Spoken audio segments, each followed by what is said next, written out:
나는 공무원이니까 노후는 걱정 없을 거라 생각했습니다. 그런데 지금은 밤마다 대리운전 핸들을 잡고 있습니다. 왜 이렇게 됐을까요? 이런 고백을 들으면 남 얘기 같지 않다는 분들이 많을 거예요. 사실 많은 분들이 비슷하게 생각했을 겁니다. 공무원은 연금이 있으니 안정적이다. 퇴직금도 두둑할 테니 은퇴 후에도 여유롭겠지. 그런데 막상 퇴직하고 나면 현실은 전혀 다를 수 있습니다. 오늘 이야기는 단순히 한 전직 공무원의 실패담이 아닙니다. 우리 모두가 노후 준비에서 빠지기 쉬운 함정을 보여주는 거울 같은 이야기죠. 솔직히 말해 지금도 은퇴가 남의 일처럼 느껴지나요? 그렇다면 이 글을 꼭 끝까지 읽어보셨으면 합니다. 이 전직 공무원분은 30년 넘게 성실하게 근무했습니다.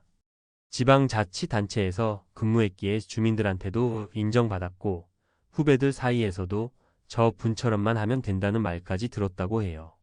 그런데 퇴직 후 5년 만에 퇴직금은 다 사라지고 결국 밤마다 대리운전으로 생활비를 버는 처지가 되었습니다. 그가 털어놓은 후회는 너무나 현실적입니다. 그리고 우리 모두에게 중요한 교훈을 줍니다. 첫 번째 후회는 연금이 전부일 거라는 착각이었습니다. 공무원 연금이 있다는 사실이 너무나 큰 안도감이 됐다고 해요. 매달 일정액이 들어오니 큰 문제가 없을 거라고 생각한 거죠. 하지만 막상 받아보니 세금과 보험료 떼고 나면 생활비가 충분하지 않았습니다. 특히 예상 못한 의료비나 자녀 지원금이 들어가면 순식간에 통장이 바닥 나더랍니다. 그분이 말하길 연금만 있으면 된다 생각한 게 가장 큰 착각이었어요. 연금은 안전망이지 생활비 전부가 아니더라고요. 두 번째 후회는 퇴직금을 한 번에 굴리다 다 날린 것입니다. 퇴직하자마자 친척이 권한 부동산 투자에 수억 원을 넣었는데 입주 지연과 분쟁으로 돈이 묶이고 결국 헐값 매각을 했습니다. 퇴직금은 마지막 자산인데 한번 크게 불려보자는 욕심이 화근이었죠. 이 얘기 들으면 남 얘기 같지 않죠? 퇴직금이 생기면 다들 어떻게 굴릴까 고민합니다. 예금만 하자니 수익이 아쉽고 누군가가 확실하다는 말에 마음이 기우는 건 정말 자연스러운 심리입니다. 하지만 한 번의 실패가 전 재산을 무너뜨릴 수 있다는 걸 간과하면 이렇게 됩니다. 세 번째 후회는 지출 계획 없이 쓴 것이었습니다. 퇴직 후 첫 12년은 정말 좋았다고 해요. 여행도 다니고 맛집도 찾아다니고 이젠 벌 필요 없이 즐기자는 마음으로 썼는데 거기다 결혼하는 자녀한테 큰 돈을 주고 나니 남은 건 적금 몇백만 원 뿐이었답니다. 그때는 내 돈이니까 내 마음대로 썼죠. 그런데 그 돈이 평생 쓸 돈이었더라고요. 너무 솔직한 고백이죠. 많은 분들이 퇴직 직후 이런 함정에 빠집니다. 이제 나를 위해 쓰자며 소비를 확 늘리는데 소득은 줄어듭니다. 평생 벌어온 돈을 한 번에 쓰기 시작하면 금세 고갈됩니다. 이 사례를 보면 우리는 무엇을 배워야 할까요? 첫째, 연금은 최소 생활비 보조일 뿐이다는 사실을 꼭 기억해야 합니다. 한국 공무원 연금, 국민연금이 등 금액이 줄어드는 추세입니다. 실수령액은 각종 공제 후 생각보다 적습니다. 따라서 연금 받으면 끝이 아니라 연금 외에도 지속적이고 안정적인 소득원을 만들어 놔야 합니다. 자영업이든 임대수입이든 배당이든 파트타임이든 무슨 형태든요. 둘째, 퇴직금은 평생 자산 관리의 핵심입니다. 이건 절대 한 방에 크게 불리려 해서는 안 됩니다. 퇴직금 굴리다 잃었다는 얘기는 너무 흔합니다. 전문가들은 퇴직금 관리를 현금 흐름을 유지하면서 리스크를 분산하는 방식으로 하라고 조언합니다. 예를 들어 일정 부분은 안전자산예금, 채권형으로 두고 일부는 배당주나 안정적 임대 수익을 위해 사용합니다. 그리고 무조건 분산해야 합니다. 한 곳에 몰아넣으면 위험합니다. 셋째, 지출 관리가 생존을 좌우한다는 사실입니다. 퇴직 직후가 사실 가장 위험합니다. 평생 벌고 모은 돈이 손에 쥐어져 있고 이제는 내가 주인이라는 해방감이 생깁니다. 그래서 한두 번의 여행, 자녀 결혼, 자동차 교체로 수천만 원이 나갑니다. 문제는 이제 다시 벌 수 없다는 거죠. 지출 계획을 세우지 않으면 순식간에 빈털터리가 됩니다. 이 전직 공무원은 인터뷰에서 이런 말도 했어요. 나는 누구보다 성실히 살았다고 자부했어요. 국민한테 봉사했고 법 안 어기고 가족 부양하고. 그런데 퇴직 후에는 정말 무능력자가 된 기분이었어요. 하루 벌어 하루 쓰는 대리운전이 나를 살렸어요. 하지만 너무 후회가 커요. 마지막으로 전문가들이 강조하는 건 이것입니다. 퇴직 후에는 소득 없는 상태가 아니라 소득 구조가 달라지는 상태라고 인식해야 한다는 겁니다. 연금 퇴직금 추가, 소득원을 결합해 현금 흐름을 유지해야 합니다. 은퇴 후에도 작게라도 일하거나 수익을 만드는 구조를 설계해야 노후 파탄을 막을 수 있습니다. 그리고 무엇보다 중요한 건 배우자와 자녀와 솔직하게 이야기하는 것입니다. 부모가 가진 돈이 무제한이 아님을 알려야 합니다. 부모가 희생하며 자녀 결혼 자금 다 대줬다가 노후 파산하는 사례는 너무나 흔합니다. 혹시 지금 이 글을 읽으면서 아직 멀었어 라고 생각하시나요? 그렇다면 더 위험합니다. 노후 준비는 시간이 재산입니다. 늦게 깨달을수록 선택지가 줄어듭니다. 연금이 있든 없든 지금이라도 계획을 점검하고 리스크를 분산해야 합니다. 그리고 이미 은퇴하셨나요? 늦지 않았습니다. 지금부터라도 소득원을 찾고 지출을 줄이고 남은 자산을 지켜야 합니다. 대리운전도 귀한 일이지만 하고 싶어서 하는 것과 어쩔 수 없이 하는 건 다르니까요. 우리 모두가 그때 알았더라면 하고 후회하지 않길 바랍니다. 퇴직은 끝이 아니라 새로운 생존 전략이 필요한 출발선이라는 걸 잊지 마세요. 이어서 이제는 전문가의 시각으로 위 사례를 반면교사 삼아 어떻게 하면 저런 후회를 피할 수 있을까를 좀 더 구체적으로 풀어볼게요. 가능하면 실제 숫자와 상황을 넣어서 지금 준비하는 분들이 바로 써먹을 수 있도록 안내해 드리겠습니다. 먼저 우리가 꼭 알아야 할 출발점은 이겁니다.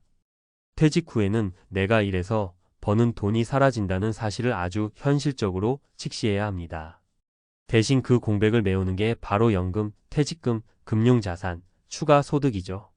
그런데 대다수는 연금만 생각하거나 퇴직금으로 한방 투자 생각만 하다가 실패합니다. 자, 이제 단계별로 살펴봅시다. 1. 연금의 실제 수령액을 냉정하게 계산하기. 많은 분들이 나는 국민연금 공무원 연금 받으니까 됐다고 말하지만 실제로 수령액을 계산해 보면 생각보다 적어요. 예를 들어 국민연금은 2024년 기준 평균 수령액이 약 60만 원대, 상위권도 100만 150만 원 수준입니다. 공무원 연금은 퇴직 시점 급수나 재직 연수에 따라 다르지만 평균 250만 원 전후라고 알려져 있어요. 하지만 문제는 여기서 각종 세금과 건강보험료가 빠져나갑니다. 공무원 연금 250만 원이면 20만 30만 원 정도가 공제되고 실제로는 220만 원 정도 손에 쥡니다. 게다가 장기요양보험료도 오르고 있죠. 그래서 꼭 해보셔야 할 게 내 월 평균 생활비 마이너스 실수령 연금 계산입니다. 예를 들어 부부 기준 생활비가 300만 원인데 연금 수령이 220만 원이면 매달 80만 원 적자가 나옵니다. 이걸 어디서 충당할지 설계가 필요합니다. 실전 팁. 국민연금공단 사이트, 공무원연금공단에서 본인 예상 연금액을 조회해 보세요. 내가 은퇴 직후 필요한 생활비를 현재 가계부 기준으로 작성해 보세요. 거기에 의료비나 부모 자녀 지원금도 추가해야 합니다.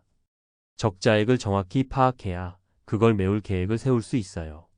이 퇴직금은 안전자산으로 분산 투자하기. 퇴직금은 마지막이자 가장 중요한 목돈입니다. 은퇴 후 투자 실패가 특히 치명적인 이유는 회복할 시간이 없다는 점이에요. 전문가들이 강조하는 건 한 가지예요. 퇴직금을 한방 투자에 몰아넣지 말라는 것. 예를 들어 2억의 퇴직금이 있다면 전액 부동산 투자, 전액 주식, 전액 지인 사업자금 대여 이런 건 위험합니다. 실전 예시 포트폴리오 50% 1억 초저위험 자산 정기예금 MMF 단기 채권형 펀드 30% 6천만 원 중위험 자산 안정 배당주 채권 ETF 리츠 20% 4천만 원 소액 리스크 자산 글로벌 분산 주식형 펀드 달러 자산 이런 식으로 분산하면 시장이 흔들려도 전부 잃지 않습니다. 추가 팁. 퇴직금 굴릴 때 금융사 직원이 권하는 상품을 덜컥 가입하지 마세요. 수수료 구조를 꼭 물어보세요. 금융소비자보호법상 설명 의무가 강화됐으니 상품 설명서를 요구해서 직접 읽어보세요. 3. 현금 흐름 설계의 핵심 생활비의 80% 이상을 고정소득으로. 연금 투자이자임 대소득 파트타임 소득 생활비의 80% 이상이 되도록 설계해야 합니다. 예를 들어 생활비가 300만 원이면 매달 최소 240만 원은 안정적인 고정소득이 들어와야 심리적으로나 실질적으로나 버틸 수 있어요. 사례. 어씨 부부 연금 200만원 소형 오피스텔 월세 40만원 배당주 이자 10만원 아르바이트 30만원 총 280만원 확보. 이 정도면 생활비 300만원에서 약간 부족하지만 충분히 관리 가능. 팁. 배당주 투자 시 배당률 5% 전후 기업을 살피되 너무 위험한 테마주는 피하세요. 오피스텔, 상가 임대는 공실 리스크를 꼭 계산하세요. 4. 지출 계획서 만들기 최소 20년 플랜으로. 많은 분들이 퇴직 후 12년 신나는 소비를 하다가 돈이 바닥나요. 전문가 조언. 20년, 30년 단위의 지출 계획서를 만들어 보세요. 엑셀이나 가계부 앱으로 항목별로 작성합니다. 예를 들어 고정비 주거, 관리비, 통신비, 보험, 변동비, 식비, 교통비, 여행비, 의료비 나이 들수록 가파르게 증가. 실전 수치 예시. 60대 부부 평균 월 생활비 2024년 기준 통계 260만 300만 원. 의료비 비중 60대 평균 20만 30만 원, 70대 가면 40만 50만 원 예상. 5. 자녀 지원은 내 노후 계획 안에서 제한하기. 많은 부모님이 자녀 결혼자금, 주택자금 대줄 때 무계획으로 큰 돈을 씁니다. 사례. B씨 전직 교사 퇴직금 2억 중 1억을 자녀 전세 자금으로 주고 본인 노후 생활비가 급락. 결국 70세부터 경비 아르바이트 시작. 실전 팁. 자녀와 솔직히 대화하세요. 우리 노후 생활비가 우선이다. 지원하더라도 전체 자산의 20% 넘지 않도록 설계하세요. 증여할 땐 증여세 신고 의무화 기준을 반드시 확인하세요. 6. 추가 소득 설계는 필수다. 마지막으로 전문가들이 한결같이 강조하는 건 은퇴 후에도 소득 활동을 끊지 말라는 거예요. 예시 아이디어. 대리운전 체력 부담 있지만 즉시 현금화 가능. 배달킥 서비스 시간 유연성. 지역 아동센터 보조교사 경력 활용. 온라인 강의 유튜브, 블로그 경험 기반 콘텐츠 판매. 농촌 귀촌 소득형 농업. 주의사항. 체력 건강 상태를 꼭 고려. 장비 투자 등 초기 비용 확인. 결국 이겁니다. 퇴직하면 고생 끝이 아니라 새로운 생존 설계의 시작이다. 연금은 안전망일 뿐 여유로운 생활의 보장은 아닙니다. 퇴직금은 마지막 목돈이지 한방 투자 종잣돈이 아닙니다. 소비는 평생 돈이 아니라면 속도를 늦춰야 합니다. 자녀 지원도 내 노후 보장 안에서만 가능합니다. 그리고 추가 소득은 선택이 아니라 필수입니다. 혹시 지금 준비가 안 되셨나요? 오늘이 제일 빠른 날입니다. 당장 내 연금 수령액을 조회하고 퇴직금 포트폴리오를 짜보고 생활비 계획서를 만들어 보세요. 그리고 배우자와 진지하게 상의하세요. 우리 모두 그때 알았더라면 하고 후회하지 않기를 진심으로 바랍니다. 당신의 노후는 여전히 준비할 수 있고 더 안전해질 수 있습니다.